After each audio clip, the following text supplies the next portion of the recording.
Bueno, en este video vamos a ver algunos ejemplos de lo que sería la segunda parte de lo que vamos a ver de números naturales, del segundo trabajo práctico. Primero, tenemos en la parte de teoría la definición de múltiplos y divisor de un número. Por ejemplo, para saber, dice, si un número es divisor de otro, se puede hacer la división entera y observar si el resto es cero. Bueno, eso por ahí es algo bastante común a nosotros porque sabemos que cuando hago la división de un número y me da por resultado un número entero, es decir, no me da una cifra con alguna parte decimal, quiere decir que ese número es divisor de otro. No, que ese número es divisible por otro. Por ejemplo, acá tenemos un ejemplo donde dice 40 dividido 8 nos da 5 y el resto es 0. Entonces, 40, vamos a decir que 40 es divisible por 8 y también es divisible por 5, ¿no? Porque si hago 40 dividido 5, el resultado es 8. Y en consecuencia, 40 va a ser múltiplo de 8 y de 5. ¿Por qué? Porque 8 por 5 nos va a dar 40. Entonces, por ahí esos términos que parecen comunes y que lo usamos siempre, está bueno que los tengamos en cuenta. Que un número sea múltiplo de otros dos quiere decir que con esos otros dos números lo puedo formar. Bueno, después en la segunda parte lo que hacen, por ejemplo, lo que les muestra el libro es buscar los divisores de 20. Bueno, para buscar los divisores de 20 tenemos que pensar en todos aquellos números que podemos dividir por 20 y el resultado va a ser un número entero. Entonces, 1 lo podemos poner, porque sabemos que todo número va a ser siempre divisible por 1, que es, lo tenemos acá arriba escrito, que el 1 es el divisor de todos los números. Sería un divisor universal. 1 va a estar siempre. Después tenemos el número 2. También al 20 lo podemos dividir por 2, por 4, por 5, por 10 y por 20. Todo número se puede dividir por sí mismo. Entonces siempre digamos que al principio va 1 y al final va el mismo número. Ahora, lo que tenemos que tener en cuenta es que por ahí 20 es un número fácil, ¿no? Para encontrar sus divisores. Cuando el número no es fácil para encontrar sus divisores, usamos las reglas de divisibilidad o los criterios de divisibilidad. ¿Para qué nos sirven los criterios de divisibilidad? Cuando tenemos un número grande, por ahí no es fácil buscar todos sus divisores o algunos de sus divisores, entonces usamos estos criterios. Bueno, sabemos que un número va a ser divisible por 2, obviamente cuando el número sea par, es decir, que la última cifra sea 0, 2, 4, 6 u 8. Siempre pensamos en los números del 1 hasta del 0 en realidad hasta el 9. Después, va a ser divisible por 3 cuando la suma de sus cifras sea un múltiplo de 3. Por ejemplo, tengo acá el 642. Entonces, sumo las cifras del 642, hago 6 más 4 más 2 y nos da 12. 12 sabemos que es múltiplo de 3. Por lo tanto, este número, el 642, va a ser divisible por 3. Para saber cuándo un número es divisible por 4, tenemos que ver que las dos últimas cifras de un número formen un número múltiplo de 4. Acá ya no me dice que sumo las dos últimas cifras, sino que directamente las dos últimas cifras sean múltiplos de 4. Entonces acá tenemos el ejemplo, tenemos 724, termina en 24, sabemos que el 24 es un múltiplo de 4, si nos vamos a la tabla, 6 por 4 nos da 24, así que bueno, en ese caso sería un número divisible por 4. Después, para saber cuándo es divisible por 5, es la regla más fácil, el número tiene que terminar, o sea, su última cifra tiene que ser 0 o 5. Acá no importa cuánto suman los números ni nada de eso, solamente tengo en cuenta eso. Para saber si es divisible por 6, el número en cuestión tiene que ser divisible por 2 y por 3 a la vez. ¿Qué quiere decir eso? Por ejemplo, acá en el 216, yo sé que el 216 es divisible por 2 porque termina en un número par. Y también va a ser divisible por 3 porque la suma de sus cifras, 2 más 1 más 6, nos da 9. Entonces, de esta manera, podemos decir, digamos, que serían los criterios que más vamos a utilizar. Obvio que hay muchos más, o sea, podemos pensar en números que sean divisibles por 9, por 12, por 11 y demás, pero estos son, digamos, los más básicos, que por ahí son los que más utilizamos. Después, lo que les explica la teoría es la parte de cuando un número es primo o cuando es compuesto. Un número primo es cuando es divisible por uno y por sí mismo, siempre. O sea, tiene dos divisores. Y obviamente es compuesto cuando además de dividir al número por uno o por sí mismo, también lo puedo dividir por otros números. Por ejemplo, el 5 es divisible por 1 y es divisible por 5. O sea que es un número primo. En cambio el 8, o si quieren acá tenemos el ejemplo del 20 que lo hicimos antes, tiene un montón de divisores. Por lo tanto, decimos que es un número compuesto. Después vemos cómo se puede factorizar un número. ¿Qué significa factorizar un número? Es desarmarlo y escribirlo como producto de sus factores primos. ¿Qué quiere decir esto? Por ahí parece un trabalenguas, pero no lo es. Tomo un número, por ejemplo, vamos a ir ahí, así lo pueden ver, el 60, por ejemplo, y lo empiezo a dividir. Ahora no lo voy a dividir por cualquier número, lo tengo que dividir por un número primo. Entonces, bueno, yo sé que el 60 termina en 0, es un número par, lo empiezo dividiendo por 2. El resultado lo escribo del otro lado de la línea, que nos da 30. Bueno, y continúo con el proceso. Al 30 lo vuelvo a dividir por 2, eso me da 15. Al 15 lo divido por 3, me da 5. 5 dividido 5, 1.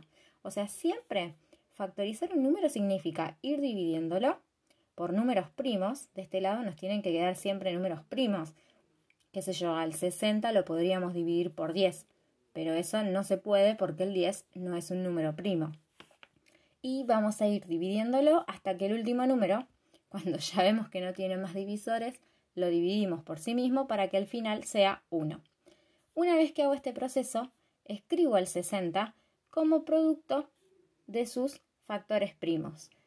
Voy a poner 2 al cuadrado porque el 2 está 2 veces, entonces sería 2 al cuadrado, por 3 por 5, porque tengo el 3 una sola vez y el 5 también. Entonces, en lugar de poner 60, puedo escribir 2 al cuadrado por 3 por 5. Si yo resuelvo esa operación, obviamente el resultado vuelve a ser 60. Es importante que los factores primos los expresen como potencias cuando se repiten. Si no, no nos sirve, digamos, el procedimiento que es para, que ahora van a ver para qué usamos esto. Bueno, ¿para qué nos sirve, digamos, factorizar un número? Escribirlo como producto de sus factores primos. Nos sirve para encontrar mínimo común múltiplo o mínimo común divisor. El mínimo común múltiplo de un número, es de, o sea, acá les dice, ¿no? De 2 números o más, es el menor de los múltiplos comunes a ellos, distinto de 0. Entonces, por ejemplo, múltiplos de 4 serían los de la tabla, ¿no? Si vamos pensando 0, 4, 8, 12, 16, o sea, ustedes vayan pensando 4 por 0, 4 por 1, 4 por 2, y así encuentran todos los múltiplos. Para encontrar un mínimo común múltiplo, ¿qué voy a mirar? Por ejemplo, múltiplos de 4, escribo. Múltiplos de 6, los escribo. Y veo cuál es el mínimo común múltiplo, que sería el múltiplo más chiquito que tienen en común.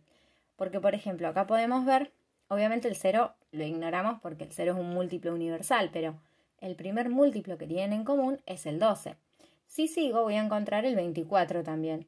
Pero siempre cuando busco, la palabra lo dice, busco el mínimo común múltiplo. Entonces, en este caso, el mínimo común múltiplo entre 4 y entre 6 va a ser 12. Lo mismo o algo muy parecido podemos hacer con los divisores. Recuerden que los divisores, lo que vamos a buscar de los divisores, es el máximo común divisor entre dos números o más.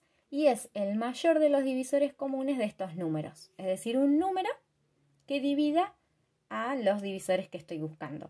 Por ejemplo, divisores de 18. Bueno, al 18 pensemos por qué números los puedo dividir. Los puedo dividir por 1, por 2, por 3, 6, 9 y por sí mismo.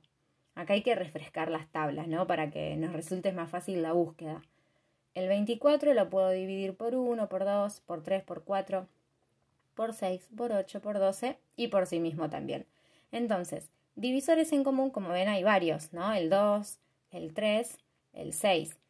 Pero cuando busco el divisor, busco el máximo común divisor.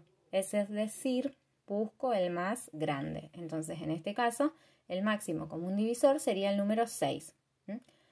Bueno, esta técnica, digamos, para buscar múltiplos y divisores es la técnica básica, ¿no? De ir buscando de a uno, pero el problema es cuando tengo números muy grandes. Por ejemplo, acá vemos al final de la teoría que tienen que buscar el mínimo común múltiplo entre 300 y 495. Imagínense estar, digamos, de a uno escribiendo los múltiplos o de a uno escribiendo los divisores y sería un trabajo muy tedioso.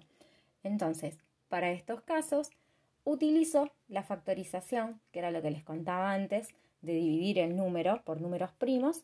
Entonces, empiezo con el 300.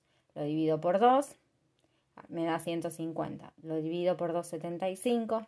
Lo divido por 3, 25. Lo divido por 5. Y por último, llego al 1. Acá podrían haber dividido primero por 5 y después por 3. Eso es indistinto. Van a llegar al mismo resultado, que sería 2 al cuadrado por 3 por 5 al cuadrado. Acá abajo está escrito. Y después hago lo mismo con el 495. Lo divido por 3, da 165. Lo divido por 3 de nuevo, 55. Lo divido por 5 nos da 11. Dividido 11, 1. Entonces el 495 sería 3 al cuadrado por 5 por 11. ¿Está? Una vez que hice esto de factorizar los números, para escribir el mínimo común múltiplo hay una regla, que es que se escriben los factores de cada número, ¿estamos? Tanto los que se repiten como los que no, o sea, los que son comunes a un número como los que son comunes a otros, y los que no son comunes. Y de los que se repiten pongo los que tengan mayor exponente. Entonces, vamos por orden. Siempre hay que ir por orden para no olvidarse de ninguno. Empiezo. Tenemos 2 al cuadrado. Del otro lado no tengo el número 2, tampoco elevado al cuadrado, así que lo escribimos. 2 al cuadrado. Por. Acá le sigue el número 3, pero acá lo tengo como 3 elevado al cuadrado. Entonces, escribo el de mayor exponente, 3 al cuadrado. Así hay que multiplicarlo por 5, que es el otro número. Acá está elevado al cuadrado, así que acá estaría elevado a la 1. Por lo tanto pongo 5 al cuadrado, porque para el múltiplo siempre escribo los números que tengan mayor exponente. Y por último lo multiplico por 11, que lo tenemos acá, no lo tenemos en el 300, pero se escriben todos los números, sean comunes o no.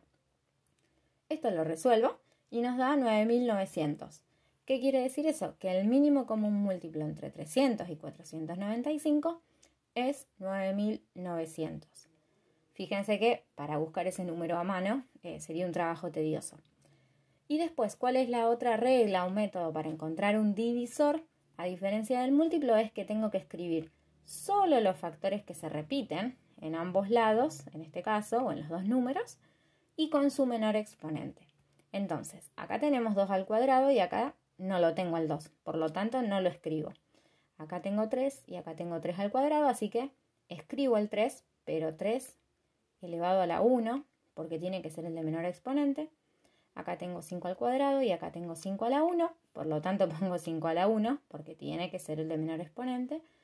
Y después el 11 no lo escribo porque tampoco es común, no están los dos términos. Cuando esto lo resuelvo nos da 15. Quiere decir que el divisor más grande que podemos encontrar entre estos dos números, divisor común, sería 15. ¿Está? Y esta es la regla que generalmente vamos a utilizar para poder encontrar divisores y múltiplos comunes que pueden ser entre dos números o incluso entre más números.